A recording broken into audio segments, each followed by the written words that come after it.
Tonight's show is brought to you by Shirt Action, Christie's Home and Garden Gifts, Richmond County Discount Grocery, Great Falls Wealth Management, Long's Pools, Ink Space, Farm Bureau Insurance, Computer Zone, and D&D Duck Farm. I'm Kenny Melvin, and welcome to this month's edition of County Conversations. Today we're here with the Superintendent of Schools, Richmond County Schools that is, Dr. Jeff Maples. Welcome to the show, Dr. Maples. Thank you, Kenny. It's a pleasure to be here. And we're going to have a casual discussion about things that are going on right now that a lot of parents, even some teachers and the public are curious about. And of course, most of it pertains to the virus.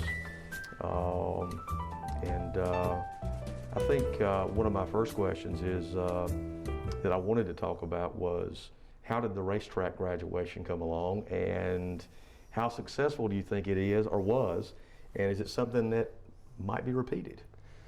The racetrack graduation was one of the best experiences I've had here, and I appreciate everyone's support, and Mr. Butler's always game to help make some wonderful things and some magic happen for his students, and that was a wonderful evening. And the racetrack owners, they rolled out the carpet for our seniors, and it was just spectacular. But there was a lot of planning that went into that. We met with the Sheriff's Department 3 or 4 times. We met at the racetrack probably 4 times and actually rode the routes to make sure we had everything the way we wanted to, so the students and parents would have a good experience. We knew that inviting all of our seniors from Ashley Chapel, from early college in Richmond Senior, was a big undertaking, but we felt like our students deserved it and it was worth to try to do that. And we knew the racetrack had one more good race left in her, and she hadn't been used in a while, but she shined bright one more time, at least for our seniors that night. And it was a great experience, and I think our seniors appreciated it, their parents appreciated it. It was a little long, but I think everyone's patience paid off, and the fireworks at the end was a wonderful way to celebrate our 2020 class. And they had missed so much, and we were just glad to do this for those students and those parents. And this community really came together for the class of 2020 and made it really special for them in many different ways. And certainly I would like to maybe think that we could do it again sometime, but it was a wonderful experience. Especially you riding around the track in the Lambo, right? Yeah, riding in a Lamborghini. I didn't know I was going to have that opportunity, but every time I ride by the racetrack, I just have these wonderful feelings, and it puts a smile on my face, and it'll be a memory that I'll remember for many, many years. We were there late after everybody left, and the owner came out in a Spider, the 3-wheel device, and raced Leah around the track in a Prius. And well, so I think that was a thrill for her too. Well, tell us a little bit about, where you're from, your early life, your education. Of course, everybody knows you stepped in at Superintendent Goodman's retirement, right. And I know there were things you wanted to see, having been an associate, right. Before. Just give us a little brief on that also. Growing up, I loved sports. My brothers and us, we all played sports in the backyard. We played organized sports. So it was an easy transition for me to want to teach and want to coach. And, I started teaching in Moore County and went to Lee County and stayed there 8 years and loved that. Spent most of my time at the junior high school. Coached football, basketball, and baseball, and took a day off in between them and just loved it, and did that for 6 years, and had an opportunity to go back to school and get a master's degree in school administration, and then became an assistant principal in Moore County, and then I became a principal in Moore County, and then after doing that for 7 or 8 years, I was ready to do something else, and some people said, look, there's an opening in Richmond County, and I said, well, I'll give it a try, and I met Dr. Norris, and he gave me an opportunity here, and Dr. Goodman gave me an opportunity, and I had wonderful experiences with those guys as assistant superintendent in human resources, and then associate superintendent for curriculum instruction. And then when Dr. Goodman retired a year and a half ago or so, the board felt confident in my ability to lead, and I hope I've done a good job. I really value our teachers, and it's important to me about how they feel and making sure we provide our students with wonderful experiences that they can leave Richmond County Schools, and whether it's to go in the military or the workforce or college and be successful. So I'm thankful to everyone here, but it's been a great experience. I've had a great time. The pandemic has certainly brought its challenges, and no one saw this coming, but we've embraced it, and we rallied together, and we're going to make this happen, and we're ready. Good deal. I think everybody knows Governor Cooper has announced schools will reopen August the 17th. And in Plan B, and what is Richmond County Schools Plan B? Just a brief. Yeah, the governor announced that schools would start back in Plan B, and Plan B is a hybrid model, which it can be some face-to-face and it can be some remote learning. The restrictions with Plan B, though, are on buses. You can only have one child per seat, and the child has to wear a face mask. And the other restriction is it started off as only 50% occupancy in a school building.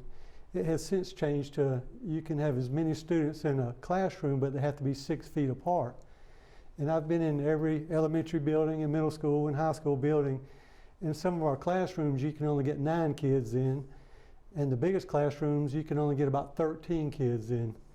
So those are the restrictions, and we have 7,000 students, about 3,000 K-5 and about 4,000 6-12. So with those limitations, you had to look at a couple of different Plan B models, and some were all students coming to school alternating A-B day, coming every other day, or maybe A-B week, or some districts are doing an A, B, C, D, E even, where students only come 1 day per week.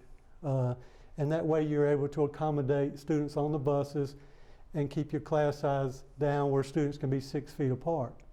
So those are some of the restrictions and some of the guidelines and some of the challenges. So we sent out surveys to our teachers.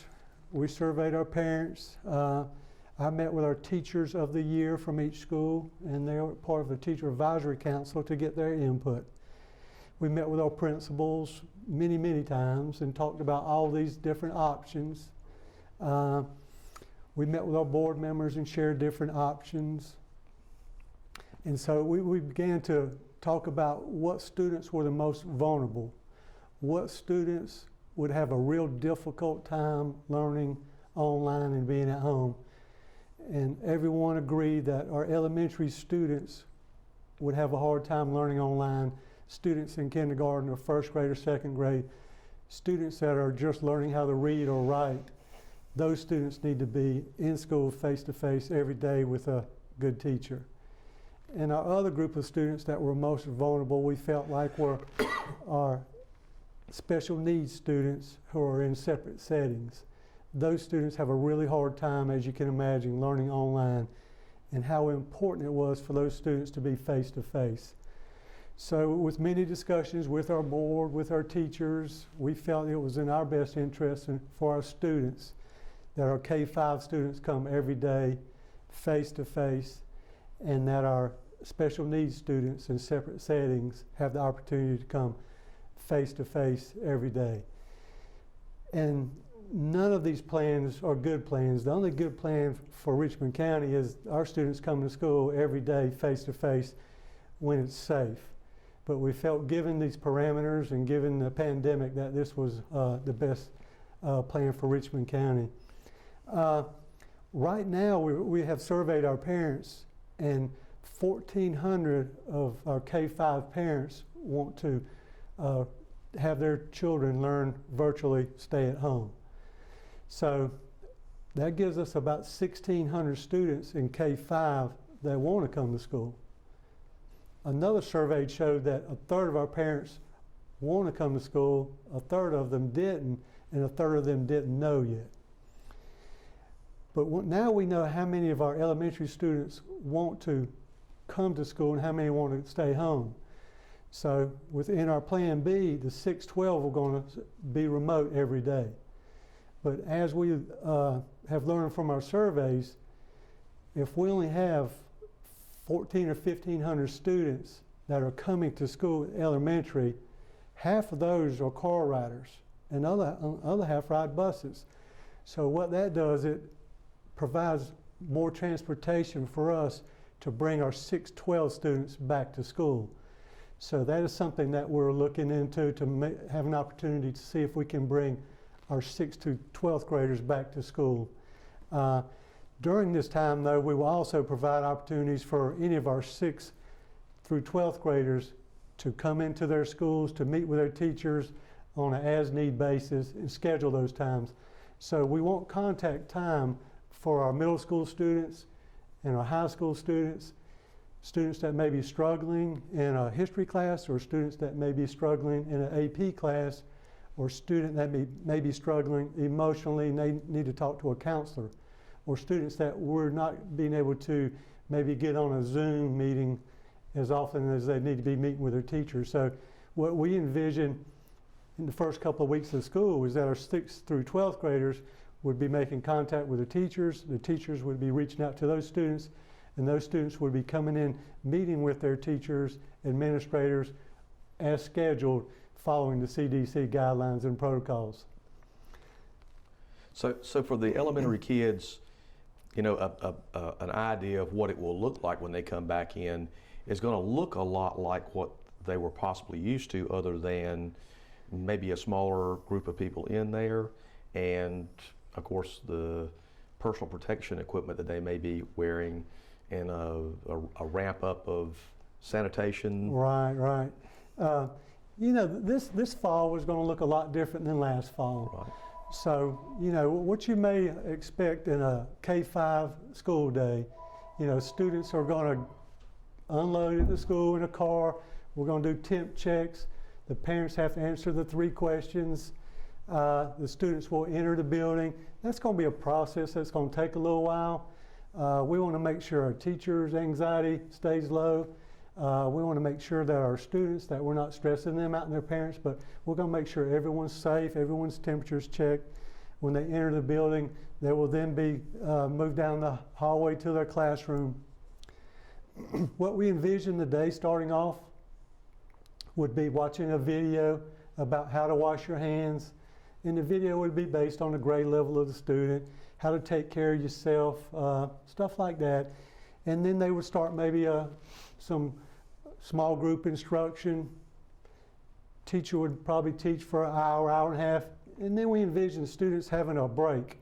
Students going outside, taking off their mask, teacher getting an opportunity to do some planning, or going outside with the kids, teacher taking off her mask, making sure everyone's social and emotional wellness is taken care of, making sure they're still 6 feet apart, but they're spreading out, maybe running around, getting a little exercise, coming back inside, maybe working for another hour. What we then envision is lunch will be served in the classroom. Teachers will have opportunity to go outside and eat. Of course, students will take off their mask. Social distancing will be enforced. And while they're outside the classroom, the room will be clean and sanitized throughout the day. And then the students coming back inside and finishing up their day. But it's going to be a lot different than it was last fall. And, you know, our priority is to keeping our students and staff safe and making sure that we take time to do that now. Classrooms will be sanitized throughout the day by our custodians.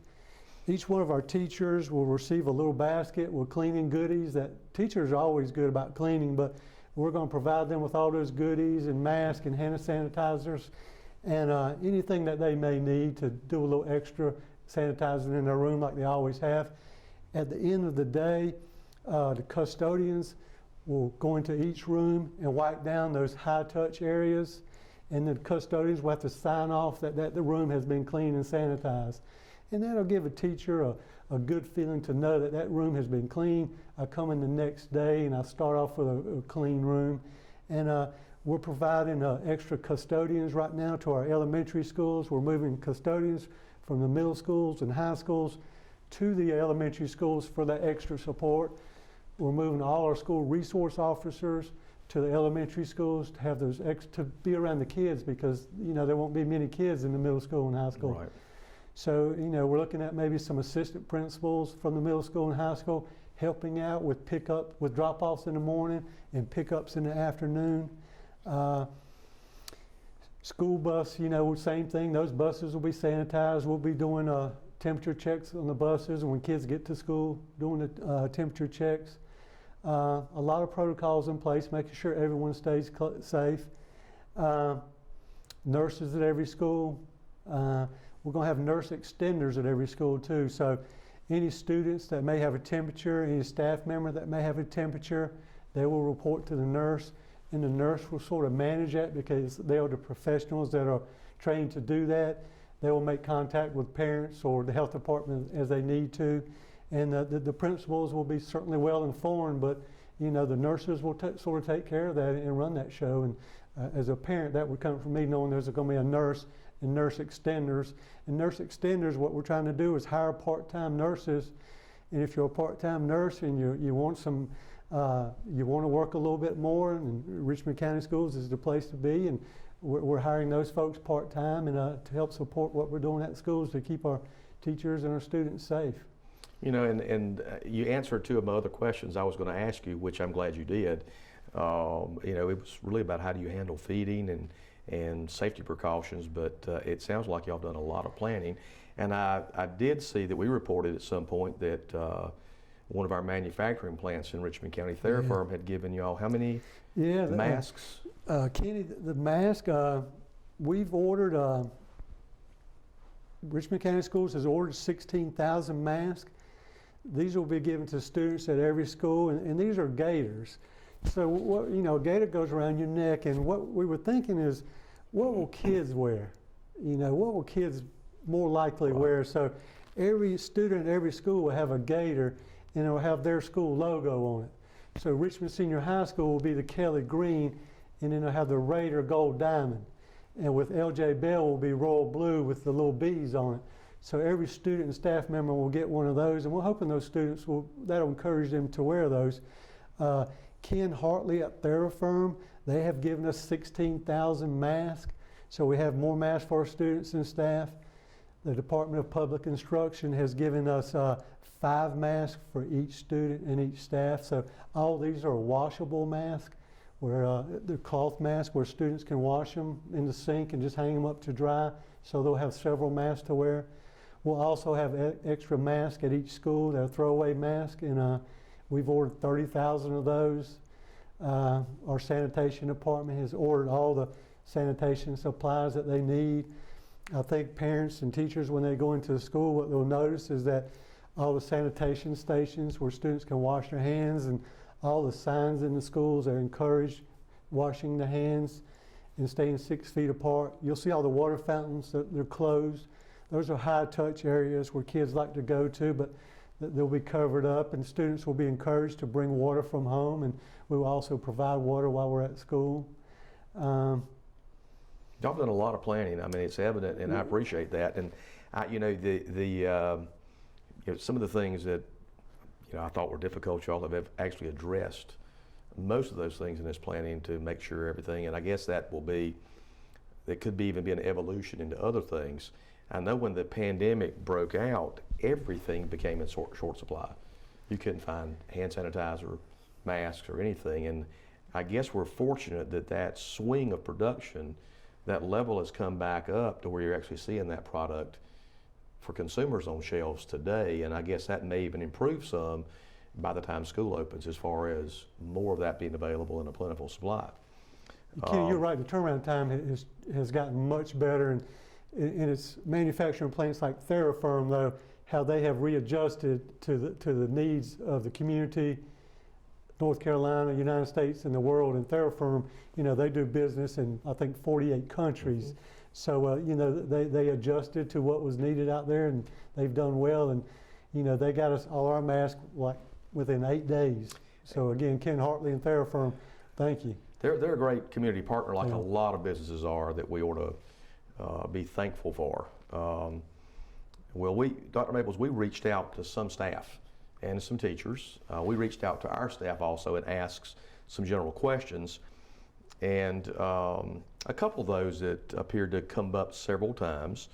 how will Richmond County School System handle a positive test for a staff member or a student? Yeah. And I mean, if you've got any input on that, is what would happen if a teacher tests positive. Another one that goes with that is if a teacher does test positive or their child in school tests positive, they have to be home with them. Will that teacher be allowed to, like if it's a high school teacher, be able to continue to teach remotely for her students? Or will she just be asked to step away on leave while she recovers or comes back with a negative test? Right. Kenny, as you know, you just shared with me about 3 different scenarios, and there's many different scenarios. And I want you to know, Kenny, that we really value our employees and we appreciate everything they do. And the school system, we're a wonderful school system because of their tireless work and what they do for our students, and our families appreciate that. We have employees that have underlying health conditions, or they have family members that have underlying health conditions and concerns, and we realize that. Dr. Carter, our Assistant Superintendent for Human Resources, realizes that. We have Q&As out there for our employees and for our parents, and we update them weekly to answer some of those questions. And any teacher or any employee that has any concerns, I would encourage them to reach out to Dr. Carter. He'll meet with you. He'll talk you through the options, and there's an option and an answer for each one of those, but they all may be a little different because the scenarios are a little different. But if a teacher was sent home because she was quarantined, but she felt good enough to still virtually teach, yes, she could still do that, absolutely, or he could still do that. The protocols for someone testing positive, whether it's a student or an employee, they're sort of different and they're sort of the same. There's a school nurse there who will make that decision. And I can't say enough about Tommy at the health department. Dr. Tommy Gerald is a wonderful human being and a person and an outstanding health director, and we're lucky to have him. And Tommy has a calm hand on the wheel through this pandemic, and we appreciate him. And Tommy and I have had many late night conversations, but Tommy walks us through the procedures to do. And if I've been here a year and a half as a superintendent, and I'm going to be transparent, and I'm going to tell parents what's going on and what we're doing, and I think parents and our employees appreciate that. So anytime we have a positive case, I'm going to let our parents know what we're doing about it. And it may be closing down the entire school, it may be closing down just a classroom, but we'll share that information with Tommy, and Tommy will give us guidance, and then we'll let our parents know. And then parents can make a decision on whether they want to send their children back. But I want to make sure they have all the information they need. Jim Butler and I had a situation at the virtual graduation, and Jim and I were talking very late that night, and we had to send out a Connect Ed after 9 p.m., and we didn't like that, but for us to let parents know about not to bring their children the next morning was the only way we could do that, was send out a later message. So we apologize for that, but we know that you appreciated being informed, even though it was later than we felt comfortable. But encourage all our employees to reach out to Dr. Carter for any concerns they have, underlying health conditions that they have or their family members have. And a school, a positive case could mean classroom shut down, it could mean the school shut down, but parents will know and they can make decisions what is best for their children. It's just sort of a case-by-case scenario, and we're just thankful we have those nurses at the school to manage that, and then to call Tommy, get input, and then Tommy, myself talk, and Tommy, the principal, and then we'll notify the parents where we are with those situations. I do know, and during the pandemic, the early parts of it, there were a lot of student nurses that were actually being utilized for certain things because of the fact that there was a shortage in those situations. And so I don't know how many of those we have here that can handle some things and learn doing that. And I know this is an evolving process. We had one question: when will we get to Plan C? And I think you're going to answer that exactly what I'm thinking. We don't know. Yeah, Plan C now is the more restrictive. Right. I mean, if we do go to Plan C. Yeah. That would, the governor and the Department of Human, DHS would certainly have some input, the governor's office, our local health department with Dr. Gerald and our Board of Education. And if we, we're tracking the the percentage of cases testing positive all the time, and and sort of what our community wants. A lot of communities, feel uncomfortable going to school. We've given a lot of our folks an option, and they feel comfortable having an option. They don't have to send their children to school if they don't have to. But we want to listen to our community. We want to listen to certainly the health officials that know about this pandemic and listen to them. And we want to make sure that we're coordinating this through Tommy's office and the health department here, and make the best decisions for our students and our community. Sometimes it's just what's best for your community. And right now we felt like B was, and it gave parents an option. If they didn't feel safe sending their child, they didn't have to. So C's always an option, and I'm hoping in the near future A's the option. Well, that would be the ultimate goal. Yeah. Well, I've got one final question, and I'm going to let you, if you've got anything else you want to talk about. I know everybody, with this being Richmond County, of course, with high school athletics, and we had the question about if when SAA is now allowing phases, I believe 1 and 2, and your thoughts on that and where we should move forward with that, or if it is something we can move through at this time. Yeah. The North Carolina High School Athletic Association, they were allowing students to go into phase 1 about the same time we were trying to do a graduation. So we were saying that, well, we couldn't hold graduation, so it didn't make sense that our athletes were out there having workouts. It wasn't sending the right message. And all our students are important to us. We want to make sure we keep them all safe. So once we got through graduation, some counties around us were still having workouts. Most of them were not. Some stopped because of some positive cases and outbreaks. And the North Carolina High School Athletic Association has put a pause on a lot of stuff, but now they are moving into phase 2. And phase 1 is working out no more than 25 athletes at a site, practicing social distancing, and they have a lot of guidelines to go through. They can't have any equipment. And there's not any counties right around Richmond County, including the big guys in Wake County and Cumberland and Charlotte and Meck, who were doing workouts.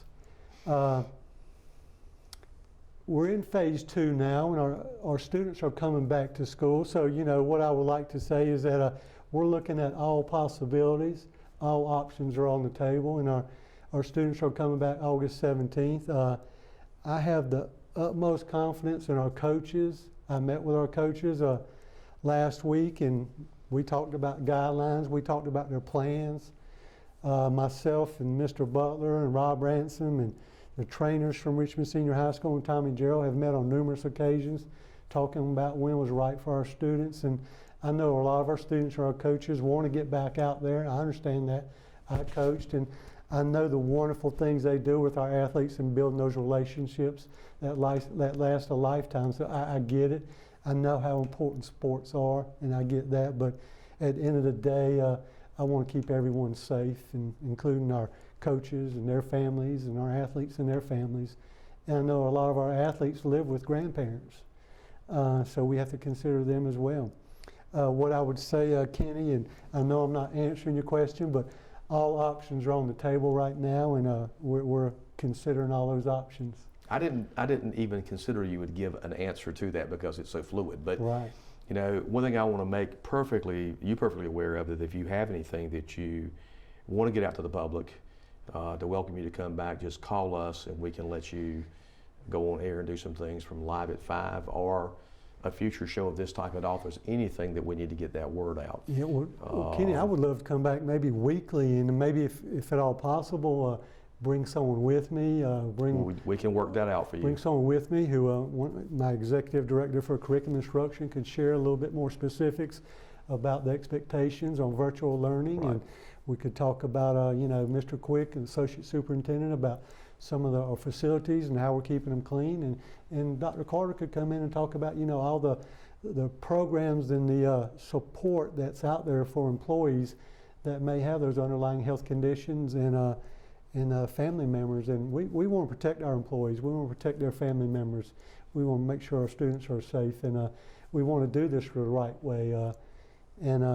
You know, it has to be slow and easy. I want people to know that we've worked tirelessly, and our administrators and central office staff, and to do whatever it takes to make sure our students come back safely, and when our students are ready. And we know that all of our students aren't ready to come back, and we know that some of them we are, and we respect that, and we'll be ready when you are, and hopefully that'll be sooner than later. We appreciate you being here and appreciate all the work you're doing along with the rest of the staff at the central office, throughout the schools that are trying to get things ready to get our kids back into what they should be doing as receiving an education, and the other parts that I think we forget about sometimes that you've mentioned, the social aspect of being with other people instead of just in their homes. So we really appreciate that, and again, that invitation, if you want to set something up to do that, we'd be glad to do that. Absolutely. And Kenny, I would like to say, you know, I appreciate the Richmond Observer, and I appreciate the positivity that comes from the Richmond Observer to shine the light on Richmond County. You know, I appreciate that. Well, we love Richmond County. I know you do. We love Richmond County, and it's one of those things that you know, I hope it shows through. We try to our best, and but we look forward to a future meeting with you whenever you're ready. And that's about it for tonight's County Conversations. Thank you for joining us.